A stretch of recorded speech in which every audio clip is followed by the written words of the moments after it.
So today we're going to talk about the deal room.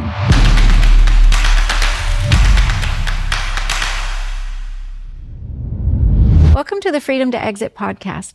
I'm Lani Dickinson, former Fortune 175 CEO, bringing you expertise in private equity insights, turnarounds, sustainable growth, and positioning yourself for a very satisfactory exit. So let's dive in. The deal room is a place, some people will call it the sandbox, where it's a safe and secure online file where things are kept over the course of your business. These are the files that the due diligence team will be digging around in, trying to find out, is this business everything the seller says it is, or is there some hidden risk that we need to either walk away from this deal or give the deal a discount? It's important to maintain this. The minute you have this exit idea in your head, you need to start taking calls sooner than you probably believe or are ready for. When people take an interest and say, hey, I'd love to buy you, this is probably when you're on an upswing, not when you're plateaued. Typically, a plateaued business is very hard to sell, but you're probably on an upswing and other people are taking notice, or a competitor says, wow, they do this thing really well. This would make our business grow quicker, faster, reach their customers, those kinds of things. But you might start getting phone calls you need to deal with sooner than you think you're ready. Having a deal room to start that due diligence process will allow you to embark on the due diligence process, but also continue to run your business. The first questions that somebody who wants to buy the company is going to ask is, number one, are they profitable? What are they making? What are the profit margins? Then they're going to go into management and key employee risk. Do you have a team that's going to stay after the deal is done? And are we at risk of losing? And if we are, how hard is it to replace that key team? And then, of course, they want to know, how much do you want? We let the market decide that.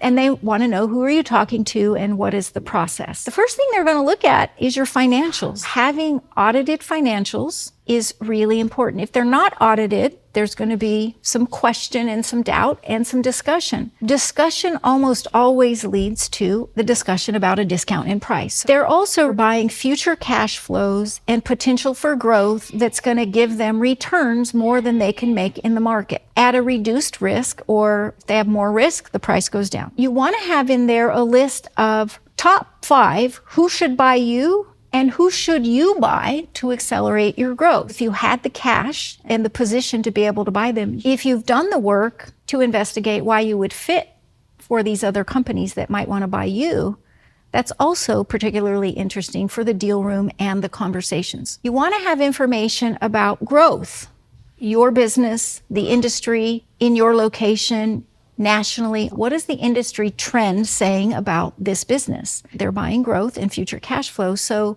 knowing some information about what's going on in the industry and the trends will support the price you want or the terms you want or not. Most people aren't bringing a team that they want to employ. They need your team to stay. They're going to want the organizational chart and the bios of all of your key employees, the plans for their future development. What have they contributed to the company?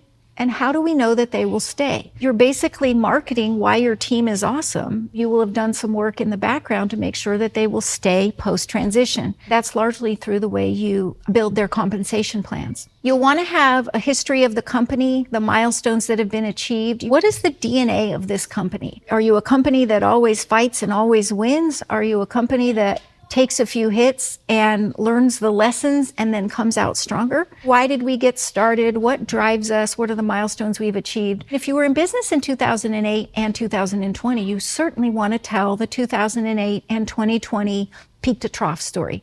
Anybody who was alive in 2008 and alive in 2020 and now wants to sell their business probably has the DNA that says we're always going to win. You want to have a listing of what products do you sell?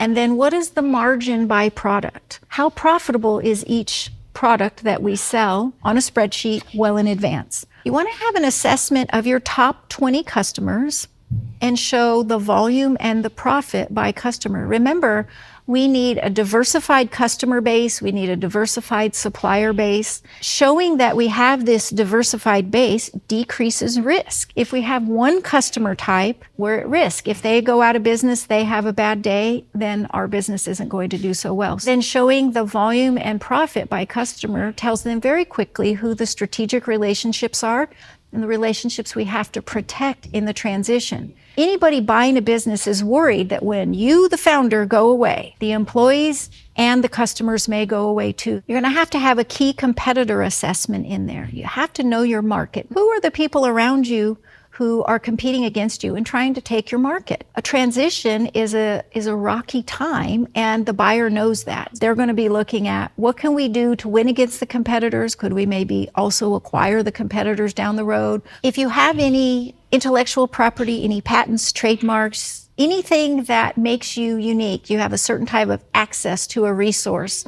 anything that makes you unique, or you need a certificate for, or you can prove that this is authentic, having that in there helps drive your value. If you have IP and patents and trademarks and in this incredible brand story, you're driving up the value of your company and proving that right there in the deal room. The other thing you want to have is an asset listing and the replacement timeline.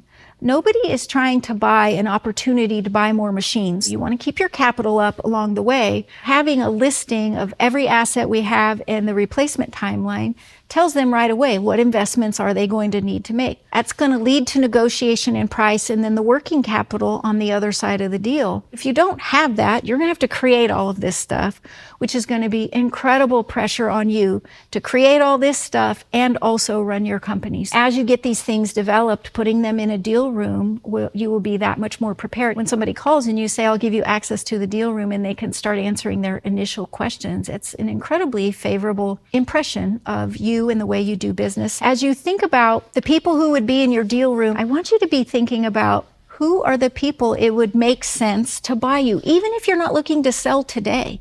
If you're not looking to sell in 1, 2, 3 years, that's okay. Even if you're looking at a 5 or 10 year timeline, knowing who you would be a good fit for and how you could solve their problem more easily, that helps you to make decisions in your business today about how you build it, and then put that information in the deal room so that you look very attractive when you're ready for that exit. As always, if this information is helpful, I would love for you to like, share, and subscribe, and also return next week where we further dive into this whole freedom to exit thing.